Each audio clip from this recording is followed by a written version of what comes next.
This story was posted by Bob the Butcher.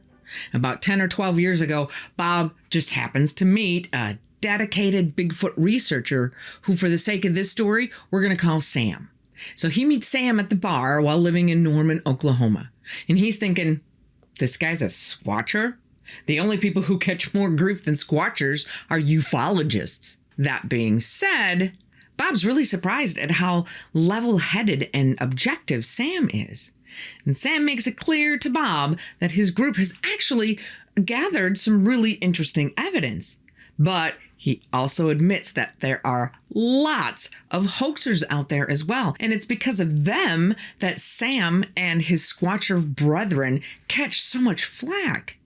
Sam says, if you're curious, there are some really good documentaries out there you can watch. And he throws a few titles at Bob.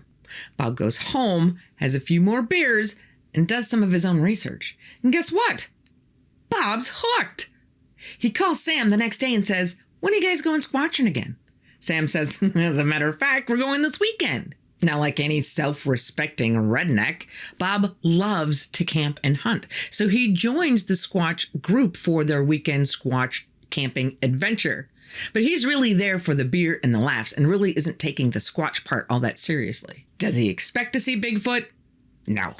Does he see Bigfoot? No. But do they have some very interesting and unexpected experiences? Yes. The first odd event happens when Sam walks up to a nice tall oak, takes a board, and proceeds to start rhythmically whacking the tree. Bob thinks Sam looks like a total jackass, and Bob starts to feel like a jackass just watching him. Then Sam pauses, and Bob hears it. Whack, whack, whack, off in the distance. Bob almost craps a cinder block. Someone or something is responding to Sam. The Squatchers all just smile, and Sam says, good. Looks like they're still in the area. Good? Bigfoot being less than a mile away from them is good?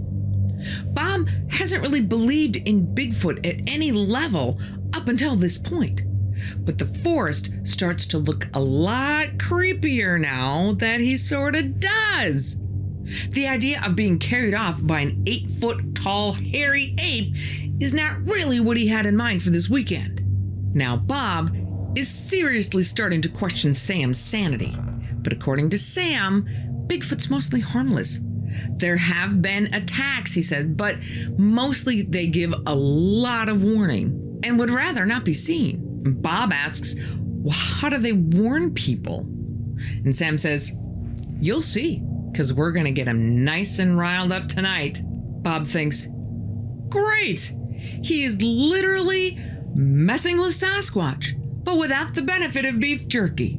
It's freezing cold outside, and Bob's armed with nothing but a machete. He's actually starting to get a little scared. He's already on edge from the wood knocking exchange, and now he finds out that's just the beginning. So the night goes on happily enough. Hot dogs over the campfire, Coors Light, kumbaya, etc. But about 1 a.m., things get real. Sam starts blasting the most blood-curdling sounds of pigs being slaughtered through a megaphone. To Bob's utter amazement, first one, then two, and then a lot of rocks start pelting them from the tree line. Now, one might think, oh, it's just rocks, don't be such a wimp. But these are big rocks.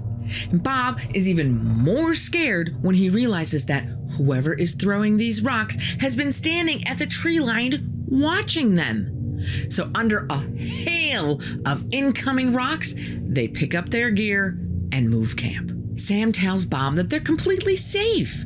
Bob promptly disagrees. He felt safer stationed in Somalia, where at least he had a gun and semi-sane people to back him up. Sam goes on to say that now that they've moved camp out of Bigfoot's territory, the creatures will probably go away. And sure enough, the rest of the night is uneventful. And Bob would know because he didn't sleep a wink. Now, does Bob see Bigfoot? No. He tries to look into the trees and even puts his flashlight on the tree line, which just really caused him to be more of a target for the incoming rocks. But he can't make out anything except dark shapes, which do look pretty big. But he couldn't really see them, so they could have just as easily been a bunch of clowns with too much time on their hands. So did Bob have an encounter with the North American wood ape? Or was he just the butt of a joke or hoax? Either way, Bob says it really happened, and he doesn't really quite know how to feel about it either way. But he definitely has not been squatching ever since.